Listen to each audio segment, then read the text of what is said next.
राधे राधे। आप सभी का दिन मंगलमय हो। आज हम लोग कार्तिक मास के 9वें अध्याय की कथा पढ़ेंगे।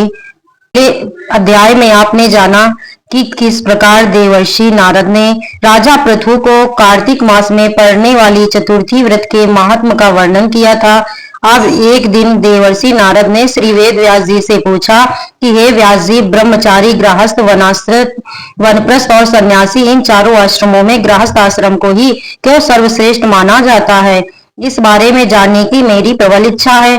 तब व्यास जी ने कहा, हे नारद, जैसे समस्त नदियां समुद्र में जाकर आश्रय पाती हैं और सभी जीव माता का आश्रय पाकर जीवित रहते हैं, ठीक उसी प्रकार भिक्षु, ब्रह्मचारी, सन्यासी, विद्यार्थी, गुरु, पूजक और यात्री या 6 जीविका रहित होने पर भी गृहस्थ ही आश्रम पाते हैं। ध्यान से सुनो। इस संबंध में मैं तुमसे एक पुरातन इतिहास सुनाता हूँ। ऐसा कहकर वेद व्यास जी ने कहना प्रारंभ किया कि प्राचीन काल में उत्तानपाद राजा का उत्तम नाम का एक पुत्र अत्यंत बलवान और मदिरा पीने वाला था।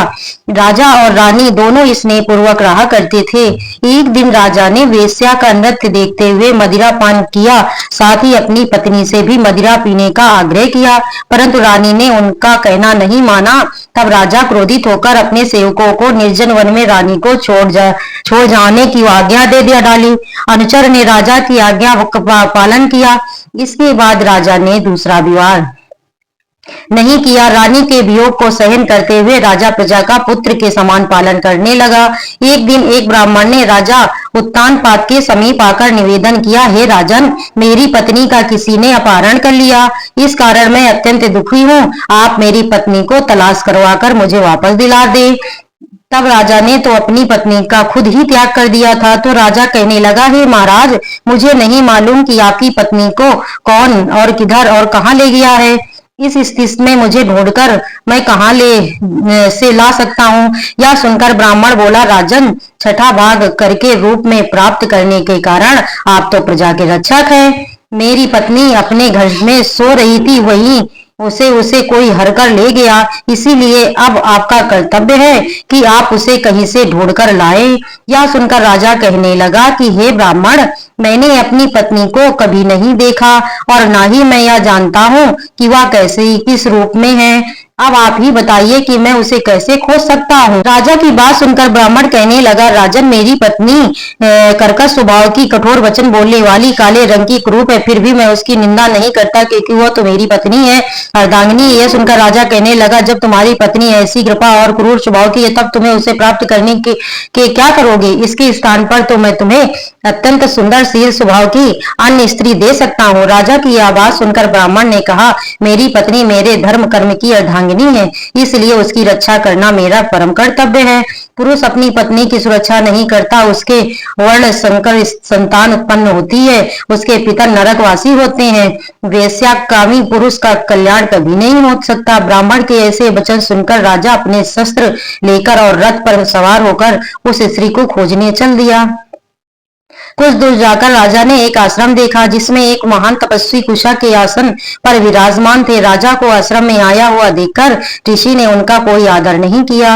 ऋषि कहने लगे, मैं जानता हूँ कि तुम राजा उत्तानपाद के पुत्र हो, मगर यहाँ किस कारण आए हो? तो राजा कहने लगा, हे मुने, ब्राह्मण के घर में कोई उसकी स्त्री को हर ले गया है और मैं उसी की खोज में इधर आया हूँ, मगर ना तो आपने मुझे मेरा सम्मान किया और ना किसी प्रकार आदर सत्कार किया। इसका क्या कारण है?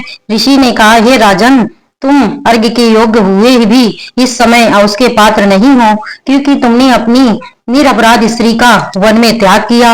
अगर पत्नी का यह धर्म है कि वह तन मन से पति की सेवा करे तो सदा उसकी आज्ञाकारी बने, तो वही पति का भी धर्म है कि वह अपनी पत्नी का यथोचित सम्मान करे, उसकी रक्षा करे। जिस घर में स्त्रियों का मान होता है वहां साक्षात देवी देवताओं का वास होता है, और इसके विपरीत जिस घर में स्त्रियों का निरादर होता है वहां सुख शांति कभी नहीं रहती। तख्ती सुनकर राजा अत्यंत लज्जित होकर पश्चाताप करते हुए पूछने लगा, हे भगवान, आप तो भूत, भविष्य और वर्तमान तीनों कालों के ज्ञाता हैं, इसलिए कृपा करके बताइए कि ब्राह्मण की पत्नी को हरकर कौन ले गया है? तब ऋषि ने ध्यान धारण कर राजा अदिति का पुत्र लाक नामक राक्षस उस ब्राह्मणी को हरकर उत्पलावर्त वन में ले गया। तुम उसे ढूंढकर ब्राह्मण का सहयोग कराओ। यह सुनकर राजा मुनि को प्रणाम करके अपने रथ पर सवार होकर वन में जा पहुंचा, जहां राजा ने देखा कि एक स्त्री बिल पर पत्र खा रही है। ब्राह्मण ने जैसे जैसे बताया था ठीक वैसे रंग रूप ले देखकर राजा ने उस स्त्री को तुरंत पहचान लिया और सोचा कि यही ब्राह्मण की पत्नी है। राजा ने उस स्त्री से कहा, हे कल्याणी, तुम कौन हो और इस वन में क्यों आई हो? तब ब्राह्मणी बोली, मैं अति रात्रि की पुत्री और विलास पुत्र की पत्नी हूँ। मैं तो अपने घर में सो रही थी, महाराज की बलाक नामक एक राक्षस मुझे अपहरण करके यहाँ ले आया। यहाँ लाने के बाद उसने ना तो मुझे कभी किसी प्रकार का कोई कष्ट दिया और ना ही मेरा सतीत्व नष्ट करने का प्रयास किया। इतना होने पर भी अपने पति के वियोग के कारण मैं अत्यंत दुखी हूँ। राजा ने पूछा, हे ब्राह्मणी, तो बताओ वो राक्षस इस समय कहाँ होगा? ब्राह्मणी ने बताया कि राजन वह इस वन के अमुक स्थान पर गया है। तब राजा ब्राह्मणी द्वारा बताए गए स्थान पर पहुंचा तो राक्षस देखते ही राजा के चरणों में गिरकर बोला, राजन, बताइए मेरे लिए क्या आज्ञा है? राजा कहने लगा, अरे निशाचर, तू ब्राह्मणी को हरकर क्यों लाया? अगर तू इसके साथ विवाह, आप इसे ले लीजिए और कृपा कर अपनी बहू के नहाए हुए जल से मेरे बेटे को नहला दीजिए। साहूकार बोला कि मेरी बहू तो किसी पराये पुरुष का मुंह तक नहीं देखती, आप उसे इस नाली पर बिठा दीजिए। जब वह ऊपर नहाए कि तब नीचे इस नाली के पानी से उसका पुत्र स्नान कर लेगा। राजकुमार ने वैसा ही किया और कुछ समय के बाद उसका शरीर चंदन सा स्वस्थ हो गया। पंच भिक्षु देवता जैसे अपने साहूकार की पुत्र वधू का सत रखा, वैसे ही सभी का रखना। नहाय नहाई पड़वा, नहाई 5 रतन, पंच तीरथ पंच भीखम, नहाई 1 टका मेरी गांठ में सुनियो रघुराई। आधे का लाई आंवला, आधे की राई, राई दामोदर आंवला जिसने सृष्टि रचाई।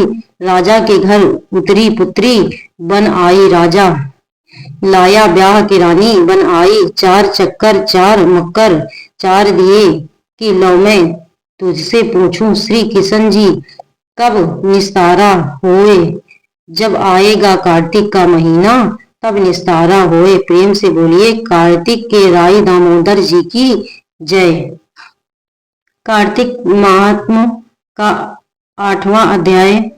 राजा पृथु ने फिर से उनसे विनती की कि हे महामुनि, आपने कार्तिक मास में भगवान विष्णु की पूजा का महात्म्य सुनाया। इस मास में अगर किसी अन्य देवता का पूजन या व्रत होता हो तो वो भी बताइए। तब देवर्षि नारद जी बोले, नारायण कार्तिक शुक्ल पूर्णिमा को विष्णु जी का व्रत, कार्तिक कृष्ण चतुर्थी को श्री गणेश जी और अष्टमी और अमावस्या को श्री लक्ष्मी जी का व्रत रखा जाता है। जो कुमारी कन्याएं कार्तिक मास में चतुर्थी को गणेश जी का चतुर्थी व्रत रखती हैं, उन्हें सुयोग वर मिलता है। अगर विवाहित स्त्री इस व्रत का पालन करे तो उसका सुहाग अटल रहता है। प्रातः काल स्नान से निवृत्त होकर चंदन आदि से श्री गणेश जी का पूजन करें। फिर संयम काल गणेश जी का पूजन करके चंद्रमा उदय होने पर चंद्रमा को अर्घ्य दे। फिर उत्सव मनाते हुए भोजन करें और अपने सुहाग की रक्षा करने के लिए यह व्रत अवश्य ही रखना चाहिए।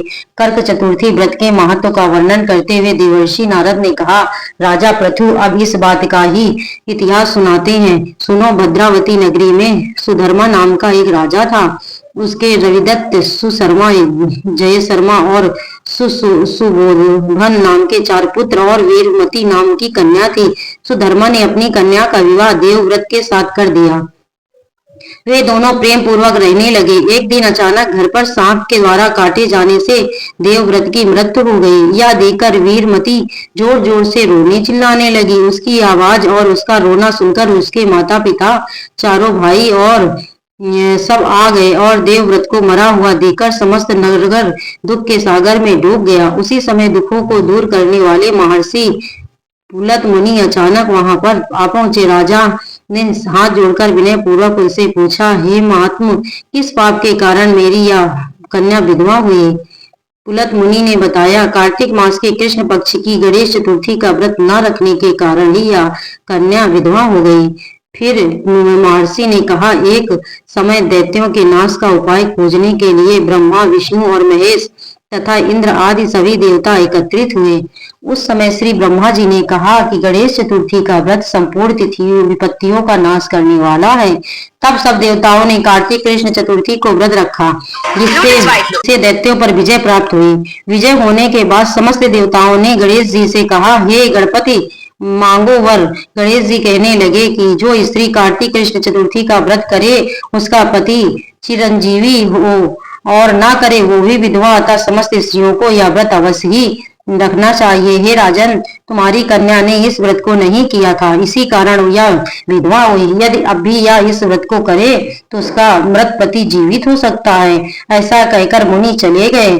तब राजा अपने जमाता का शरीर तेल में सुरक्षित रखवा दिया। इसके बाद जब कार्तिक मास आया तो उसकी कन्या ने विधिवत व्रत करके उद्यापन कर ब्राह्मणों को दान दक्षिणा देकर उन्हें संतुष्ट किया, जिसके प्रभाव से उसका मृत पति पुनः जीवित हो गया।